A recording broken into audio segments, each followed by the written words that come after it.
warahmatullahi wabarakatuh.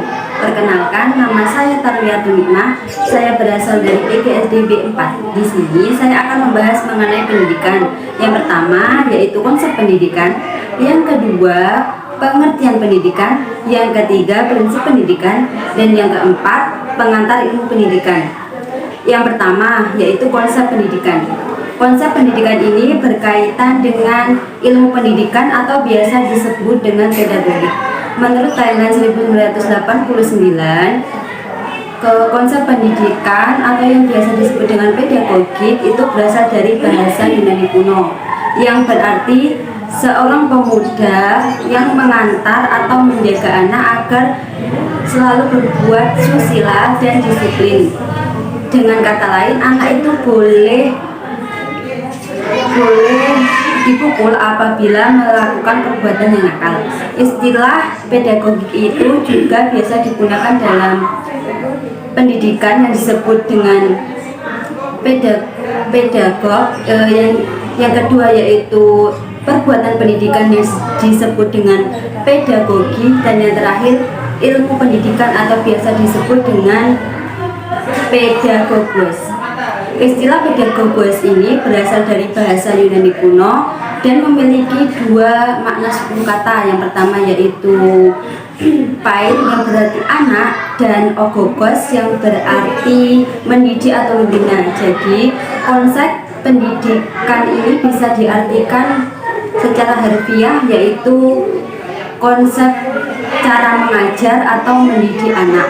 Yang kedua yaitu definisi pendidikan. Menurut Kamus Besar Bahasa Indonesia, pendidikan berasal dari kata dasar didik atau mendidik, yang berarti melatih atau mengajarkan untuk secara akhlak dan kecerdasan. Menurut C. Vartergood, pendidikan adalah upaya untuk mengembangkan kecekapan individu baik secara sikap maupun perilaku dalam bermasyarakat. Jadi, pengertian pendidikan yaitu usaha sadar yang dilakukan peserta didik untuk mengembangkan kompetensi-kompetensi yang dimilikinya. Yang ketiga yaitu prinsip-prinsip pendidikan. Menurut Profesor Dr. Andrea Kara, prinsip-prinsip pendidikan ada 4. Yang pertama, humanisme. Yang kedua, humanisasi. Yang ketiga, humaniora. Dan yang keempat, humanitas. Yang pertama, humanisme. Humanisme itu lebih cenderung manusiawi dan lebih mengutamakan komunikasi. Yang kedua, humanisasi, yaitu mengembangkan kompetensi, upaya yang dilakukan untuk menyiapkan generasi muda yang cerdas nalar, cerdas spiritual, dan cerdas emosional, sehingga membentuk peserta didik yang aktif dan berkembang. Yang ketiga, humaniora, yaitu ilmu-ilmu yang berkaitan dengan kemanusiaan yang mencakup etika, logika, estetika, ilmu agama, pendidikan kewarganegaraan, dan pendidikan Pancasila. Dan yang terakhir, humanitas. Humanitas merupakan tujuan akhir pendidikan yang menyiapkan generasi muda atau peserta didik secara terus-menerus untuk mengembangkan kompetensinya.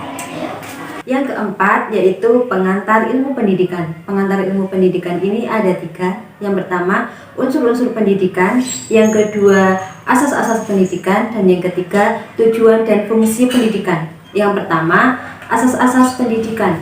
Asas-asas pendidikan ini dibagi menjadi 2, yaitu yang pertama, Tuturi Handayani yang menjelaskan mengenai ing ngarsasung tulodo, yang artinya di depan memberi contoh. Ing madya bangun karso, di tengah memberi arah, memberi semangat atau motivasi. Dan yang ketiga, Tuturi Handayani, yang berarti di belakang memberi arahan atau dorongan. Dan asas yang kedua yaitu asas belajar sepanjang hayat, dibagi menjadi 2, yaitu dimensi vertikal, yaitu kurikulum yang berkaitan dengan tingkatan antar persekolahan dan masa depan peserta didik. Dan yang kedua dimensi horizontal, yaitu berkaitan atau berkesinambungan dengan pengalaman peserta didik di luar sekolah.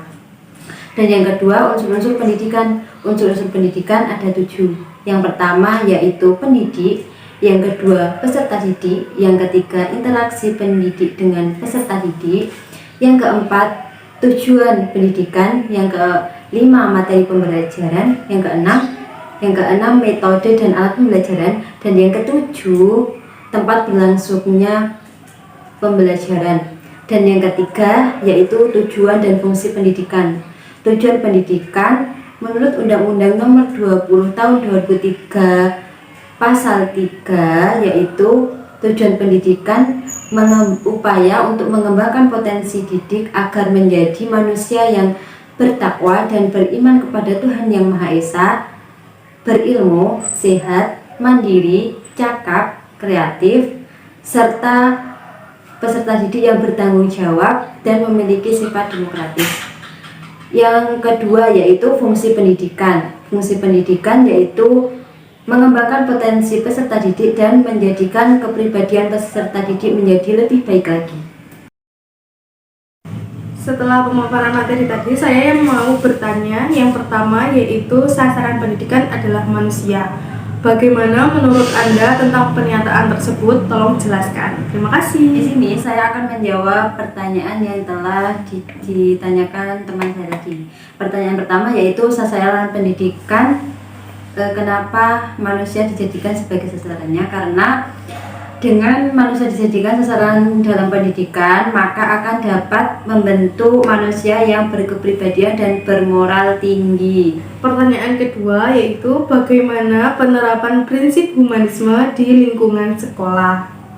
Jawaban untuk pertanyaan yang kedua yaitu contoh penerapan humanisme di lingkungan sekolah, yaitu memberikan kebebasan kepada peserta didik untuk melakukan aktivitas pembelajaran tetapi dengan arahan dari guru seperti K13 sekarang ini. Pertanyaan ketiga yaitu konsep pendidikan bahwa manusia dididik hingga dewasa. Jadi maksud dari konsep pendidikan tersebut adalah menjawab pertanyaan nomor 3 yaitu konsep pendidikan hingga dewasa itu maksudnya adalah proses berlangsungnya pendidikan itu hingga seumur hidup. Artinya pendidikan itu dimulai sejak bayi dilahirkan hingga tutup usia, dan manusia itu harus berpendidikan supaya dapat mengembangkan potensi dan menjadi manusia yang berkarakter. Sekian pemaparan materi dari saya. Wassalamualaikum warahmatullahi wabarakatuh. Sampai jumpa lagi.